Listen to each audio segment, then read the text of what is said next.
Good afternoon. I'm Suzanne Borden, Moment Magazine's Zoominar producer, and I'd like to welcome you to a moment of inspiration, the life and legacy of Elie Wiesel, with Moment Editor-in-Chief Nadine Epstein.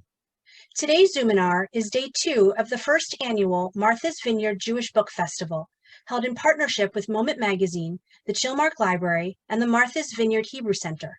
We hope you will join us tomorrow for Love, Laughter, and Tears, Theater Bickel's The City of Light with Amy Ginsberg Bickel. Please note that today's session is being recorded and the link will be available later this week. We will take some of your questions at the end of the program, so please type them in the Q&A box. Before we get started, I'd like to introduce Sharon Kleinberg from the Martha's Vineyard Hebrew Center and Tracy Thorpe of the Chilmark Library to say a few words. Hi, I want to welcome all of you on behalf of the Martha's Vineyard Hebrew Center. We are so excited about this wonderful series sponsored by Moment and the Chilmark Library and the Hebrew Center. I hope that next year we're able to do it in person, but this is really an exciting program.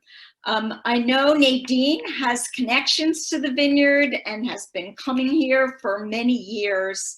And also Amy Schwartz, who's another editor of Moment, has a history with the Vineyard and is a member of the Hebrew Center. We are so happy to be a partner to this program. Thank you all for coming. Hi, everyone, and welcome. I'm Tracy Thorpe. I'm the programs coordinator at the Chilmark Library. I'm so excited and honored that Nadine has given us the opportunity to co-host this wonderful series of talks. I'd like to introduce Nadine. She is the editor-in-chief and the CEO of Moment Magazine, founder and executive director of the Center for Creative Change, founder of the Daniel Pearl Investigative Journalism Initiative for Young Reporters, and founder and editor of Moment Books. She reported for the City News Bureau of Chicago and the Chicago Bureau of the New York Times. After a Knight Wallace Fellowship at the University of Michigan, Ann Arbor, she taught in the master's program in journalism there. She holds a BA and an MA in International Relations from the University of Pennsylvania and was a university fellow in the Political Science doctoral program at Columbia University. Epstein has written and edited books including the recent Elie Wiesel, An Extraordinary Life and Legacy, which is tonight's program. I'd like to thank you, Nadine. Welcome, and we're most happy to have you here. Thank you so much, Tracy. Thank you. And thank you, everybody, for coming today. I'd hoped to be on the Vineyard this week, but I'm coming to you from Moment offices in Washington, D.C. I was very lucky to stumble into Elie Wiesel's world in 2004. I took over Moment, and he was a co-founder of Moment, and he invited me to come up from Washington to go to Boston to meet him at his office in Boston University. And I remember showing up and my heart was beating so fast. And I was ushered into this beautiful office filled with books, and he was behind his desk and he jumped up and he asked, "How can I help you?" Now, I have to tell you that he asked me that exact same thing every time I met him for the next 12 years. And every time I talked to him on the phone. But it was the first time and it was wonderful. And I was a bit tongue-tied, but he tried to make me feel very comfortable. And he started telling me the story of Moment. Moment is actually the magazine, which was founded in 1975, is named for Der Moment, which is, Der Moment was a Yiddish newspaper, a daily from 1910 to 1939 in Warsaw. And now Elie was like a Shiverbacher, and so he was not allowed to read, or he felt like he wasn't allowed to read any kind of newspapers. But his dad read the paper, Der Moment, And he always watched his dad read the paper. And so later on, after the Holocaust, it turns out that that paper stayed in his mind. And when he decided that he wasn't going to take a religious path in life, he wasn't going to become a rabbi, he wanted to be a writer. And he thought of Der Moment. And he had this dream that he always wanted to start a magazine. And so in 1975, that dream came true, and he and Label Fine founded the magazine. So he told me this story, and I went home. But over the years, Ellie and I became friends. Took a while because I was pretty nervous, and I didn't feel like, I didn't really quite know how to relax to be friends with him. But eventually I began to see him as a real person, and we had real talks, and we bonded over writing and curiosity about the world. We both loved the tumult of thought and also of Jewish thought. And I realize now, and I never really thought of it that way at the time, that I was really one of his many students. Even though I never took a class with him, he was never my professor. We just talked one-on-one in his office or wherever we were, sometimes on the phone. So I learned from his books, but I have to say that I think I learned more from observing him as a person and how he interacted with people and how he interacted with learning and how he interacted with knowledge and with the world. So in very simple terms, like from his writings and from his actions, I learned things like not to forget the tragedy of the Holocaust, to not be indifferent to suffering of any kind. I mean, he reaffirmed these things. And I learned to put them together, that the Holocaust was a unique tragedy for the Jews, and that we need to speak up against all kinds of genocides and all kinds of suffering. From him as a person, I learned a lot of things just by observing him.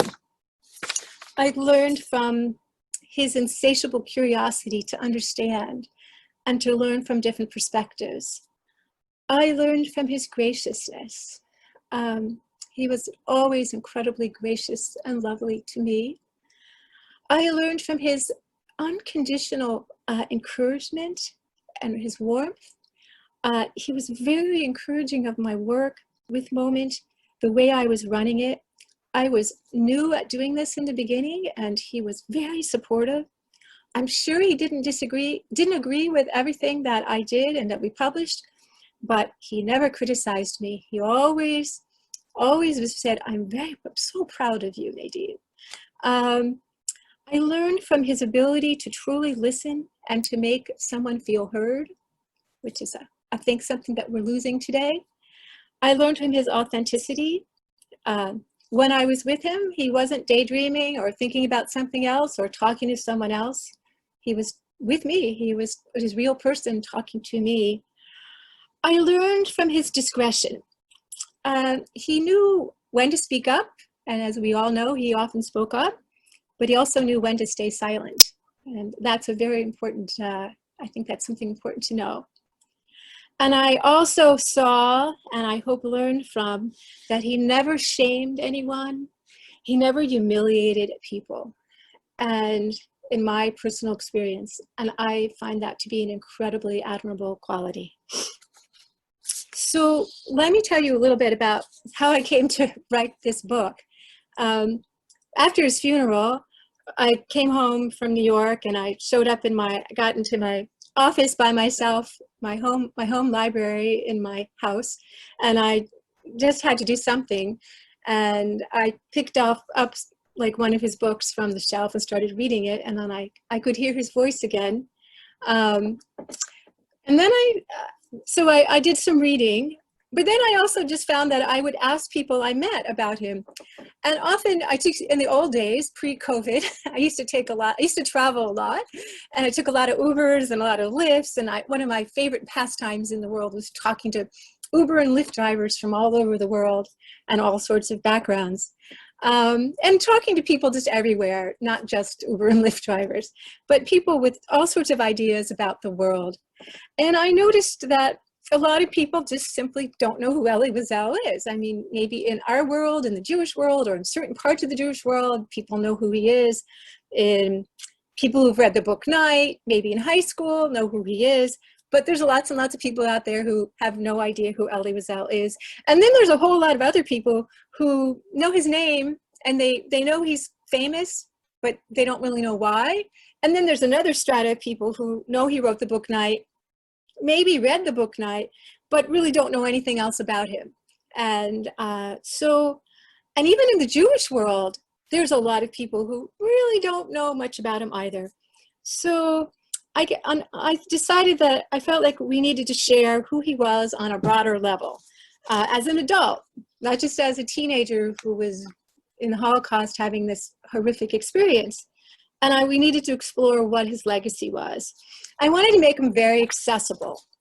And so I talked to a lot of people for this book, and it was a fascinating experience. First of all, I learned how little I knew about him.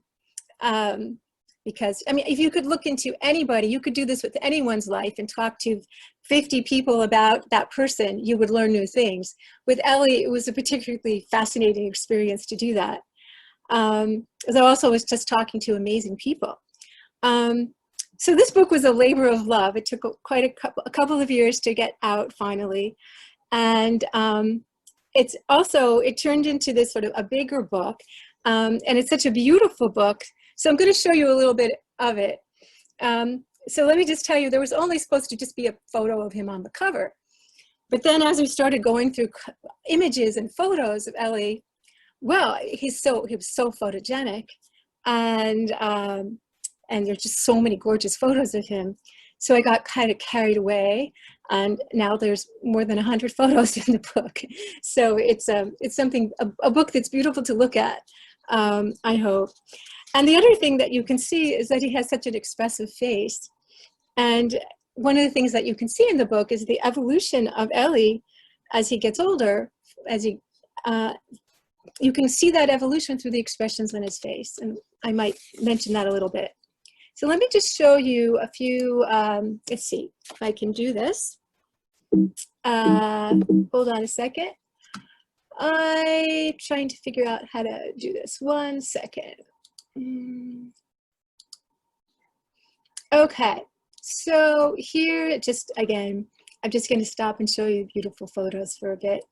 I just love that photo, and I loved this photo. The book starts with a foreword by Jonathan Sacks, who writes a really eloquent foreword. I actually loved this quote: "Whatever he did and wherever he went, Elie carried with him 6 million fragments of our people. His was the voice of memory when others thought to forget." And I just love that. I mean, obviously, Rabbi Sacks wrote a lot more than that, but I just love that quote. There's another wonderful photo of Elie as a young man with a typewriter. And he really very much was a writer. He told me, and I think I mentioned this here, that he saw himself first and foremost as a writer. And that's how he wanted to be remembered. Now, he told other people different things. Like he's told other people that he wanted to be, first and foremost, he was a teacher. But when we talked about writing and not about teaching. Here's another gorgeous photo of him that I just loved, and I love all his books. So the book starts with a little bit of an overview of his life in images, and with some explanation as well. I'm just showing you the images, but there he is as a young boy, and he has 2 older sisters. And there he is here with his mom, and he's with his younger sister. I'm just going to give, here he is very briefly at Buchenwald. Here is, and you can look at these photos, by the way. So here he is, this is after the Holocaust. I think here he's in France. Here he's on his first trip to go to Israel on a ship. You can see now, this is not a happy young man. This is a man who is quite tortured. He's not yet talking about the Holocaust. He hasn't gotten to the place where he's beginning to write about it and talk about it. But you'll see he's not a person that's smiling at that point in his life. Here are some of his books that he writes. This is his home in Saget, which is a photo that is later on, but you know, after he lived there. Gonna go, this is well, actually, this is a really important thing. We'll talk about this in a minute when we get into Tom Sharansky. This is just another beautiful photo. He becomes a writer. He's written Night. He starts writing books. He starts getting recognized. He's not selling very many books, but he's recognized by critics and he wins a big award here.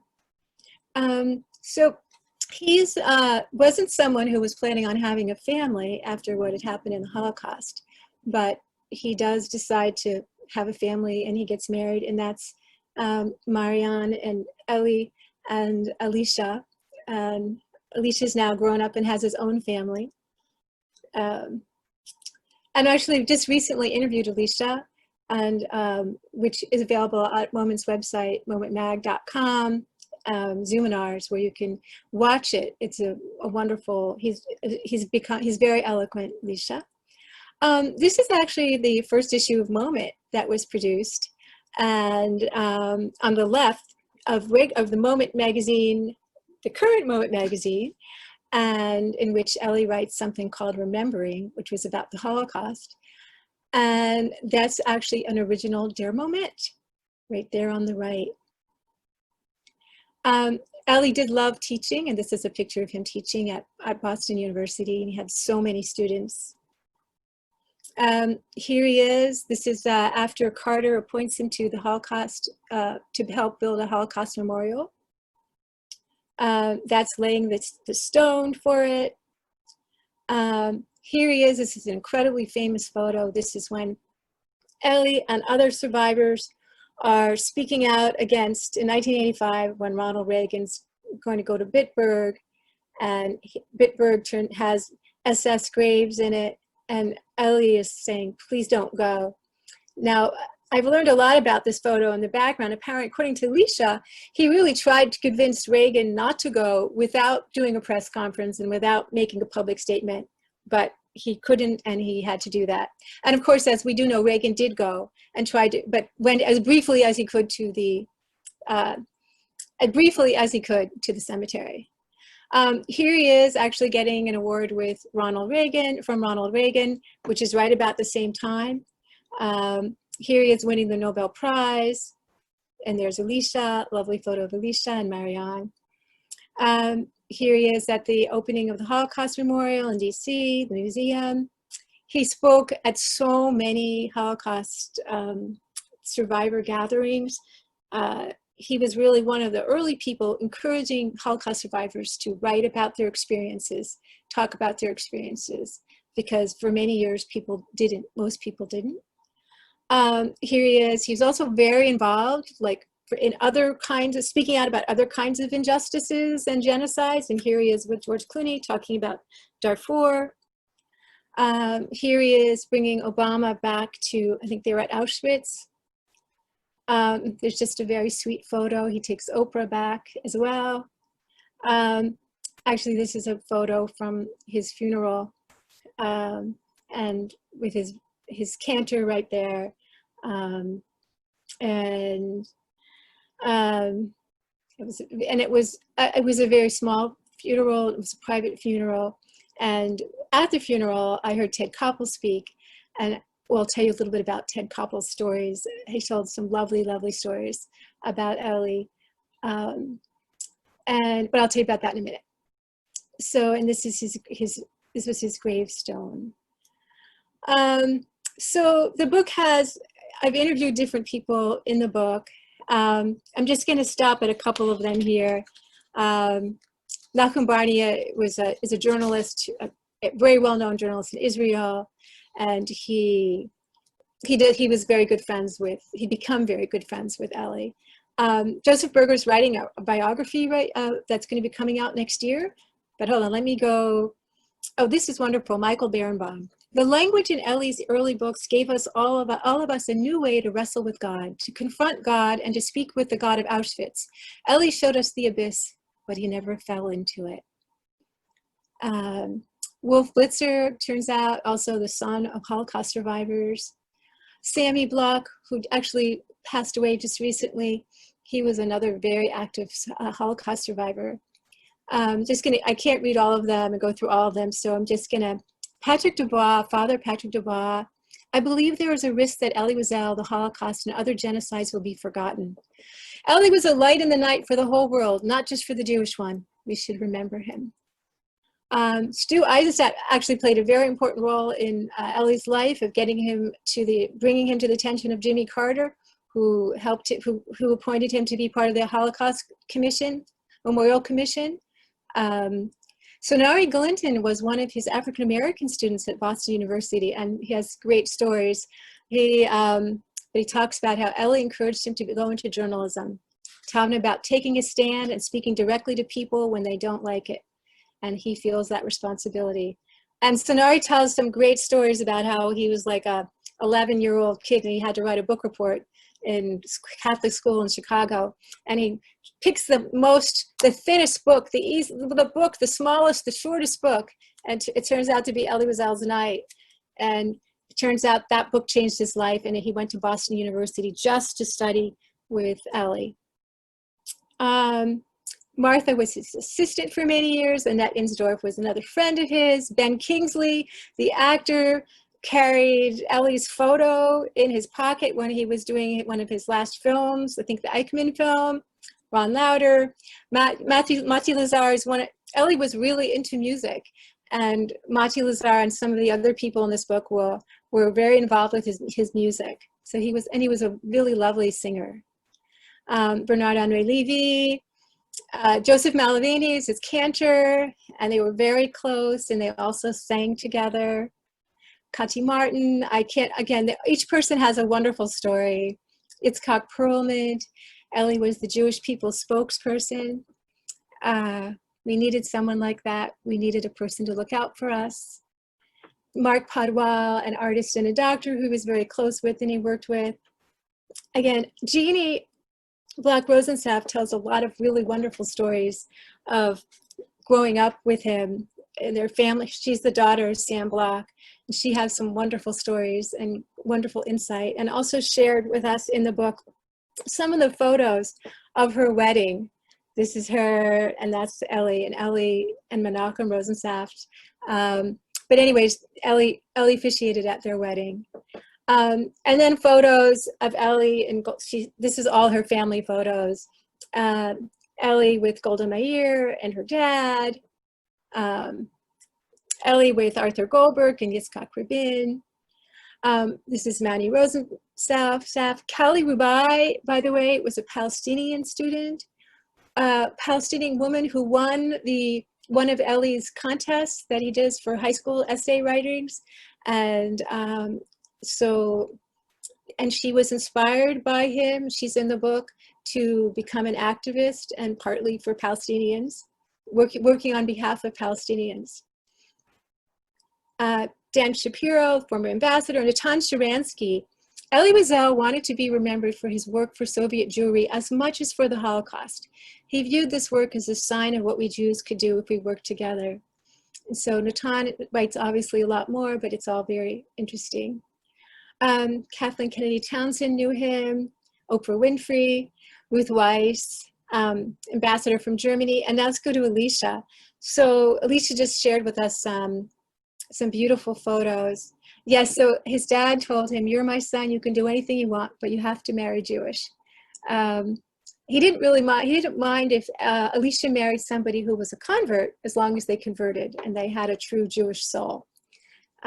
So he also, the other requirement that Alicia's explained to me that his dad had for him was to say Kaddish. But Alicia tells me that he realizes that that was really a gift for Alicia, because that was something that was so meaningful to Alicia in the year after his father passed away. And then he shared some just lovely photos, because although Elie hadn't thought about being a dad, he was so happy to be a dad. I mean, once he made the decision to become a father. And Alicia talks a lot about, in my interview with him, about their relationship.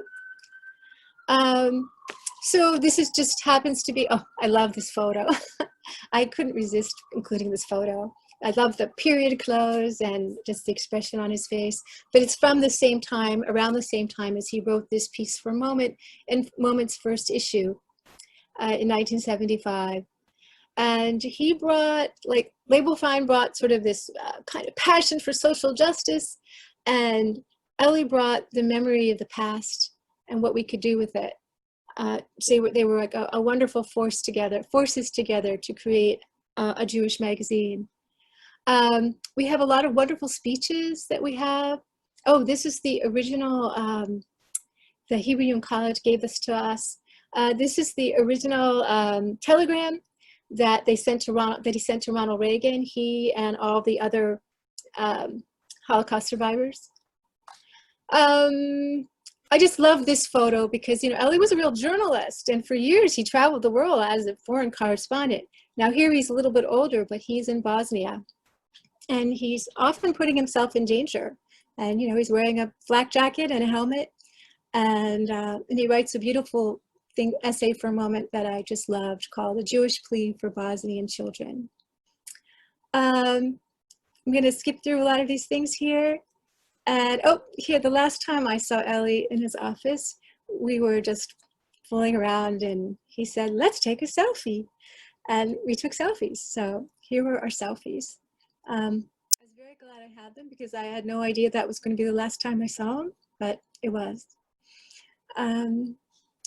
So maybe he knew, but I didn't. So we have a whole section here. We actually interviewed young people about night, and we have study questions for all ages at the end of the book. Oh, and Ted Koppel. So I'm just going to tell you, I do love what he says here. Elie performed the alchemy of converting pain, injustice, and horror into love, compassion, and tolerance. It's just lovely. So he tells a story about,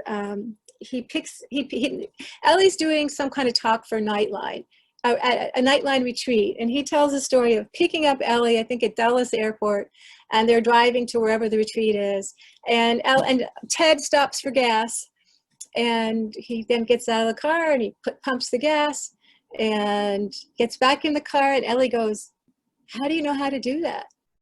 Because it turns out Elie didn't drive, and he didn't really know how to pump gas.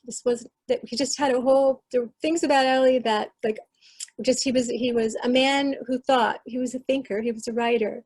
He wasn't someone who filled cars and pumped gas. It tells many other lovely stories and funny and warm stories as well. Let me see. So I just love this photo because that's how Elie looked toward the end of his life, and it's also just a very beautiful and expressive photo, and there's something about his eyes there that really touched me.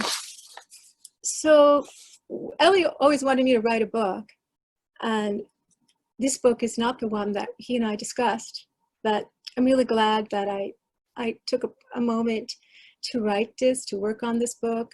I learned so much from it, and I'm really happy I could do this book first.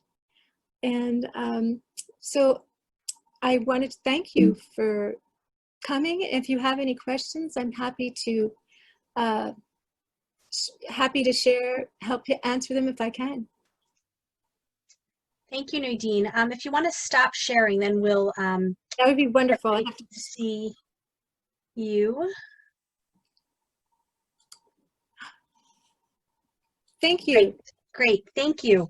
So one question is, why do you think it was so important for him to share his story and other stories when so many other people were not sharing their stories?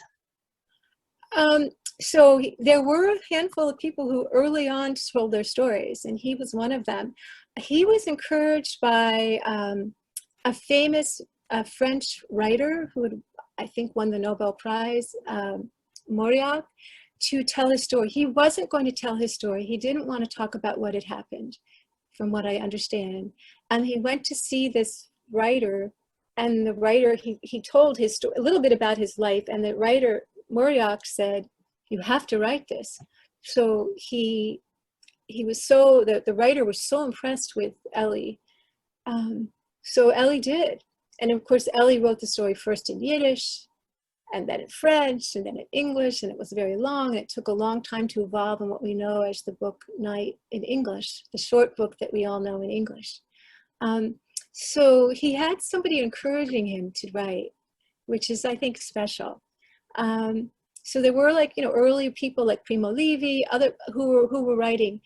It wasn't until much later, because Holocaust was just something so terrible. People didn't want to talk about it, and people didn't want to share what had happened. People were often embarrassed by it.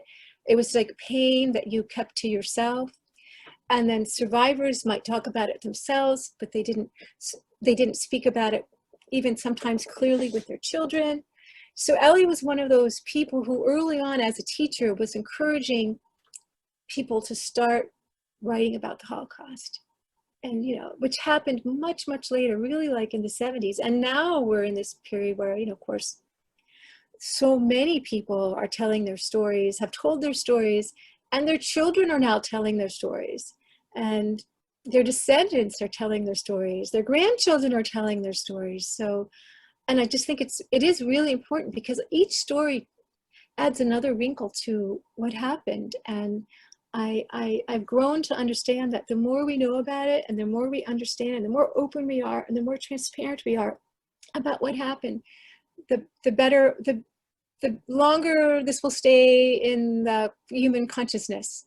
Mm-hmm. And we need that lesson to remain there. And was he responsible for getting Night in so many schools? Do you know? Like, how did that come about that has become standard reading? So, first of all, Night did not sell well when it came out in the United States. I think it maybe sold 3,000 copies or something.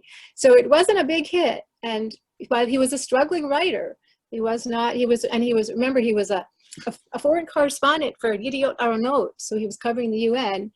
He wasn't, he was traveling around the world writing other books. I think some of this had to do with Oprah Winfrey.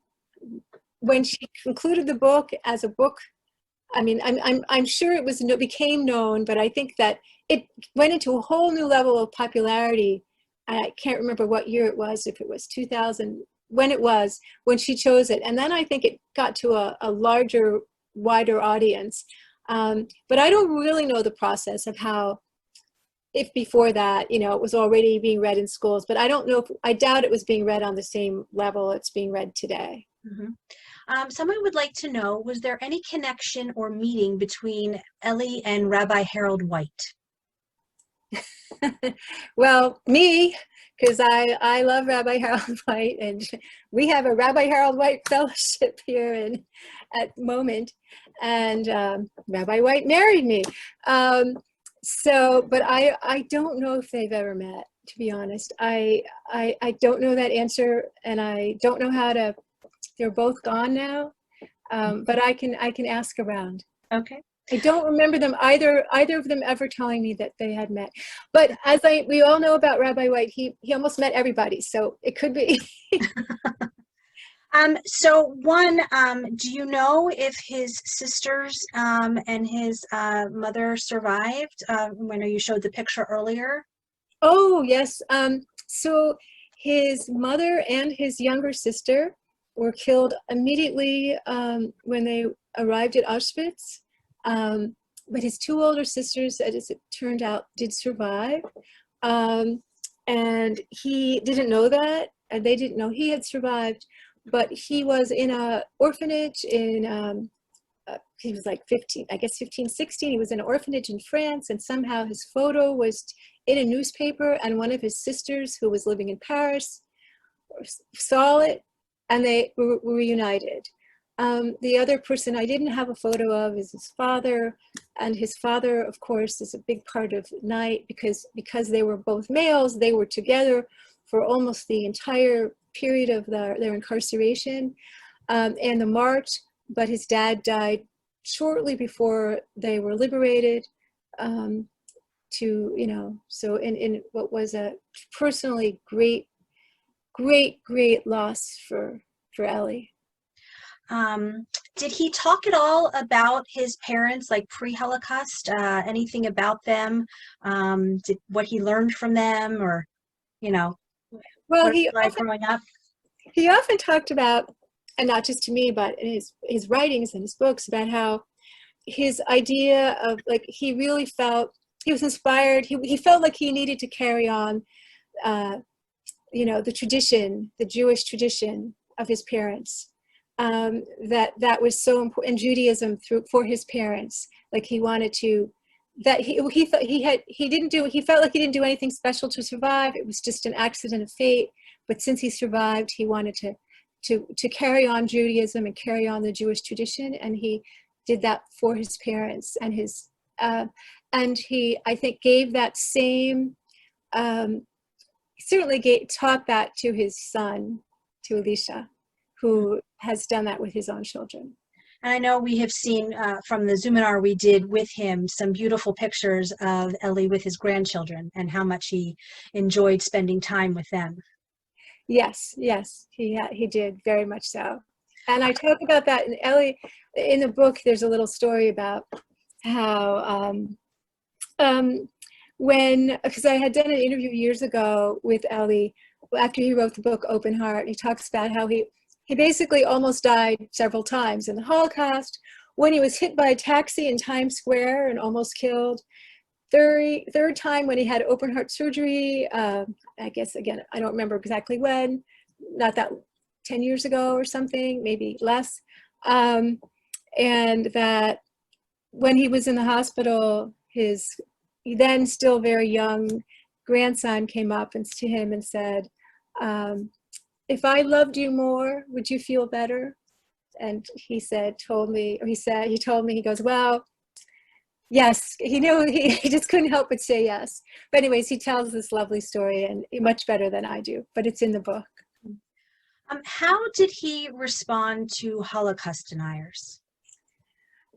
So I think that was a huge, his whole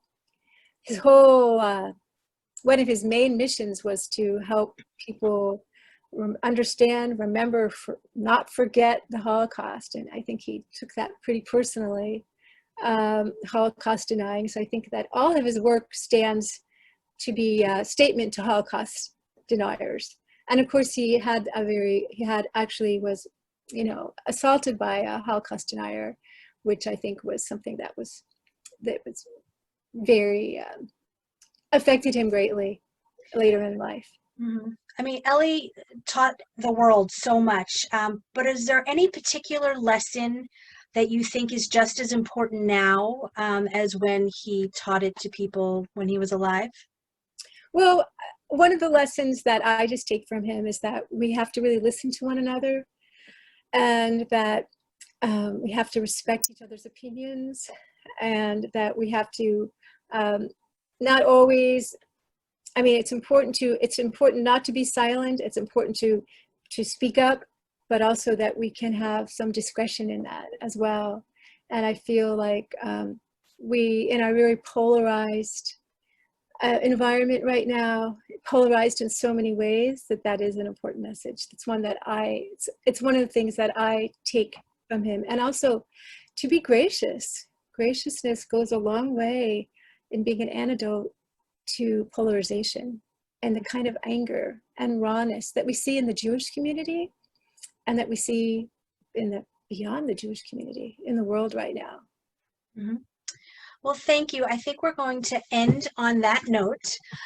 Thank you very much for taking the time to share with everybody a little bit of insight from him and what you learned by spending time with him and writing this book.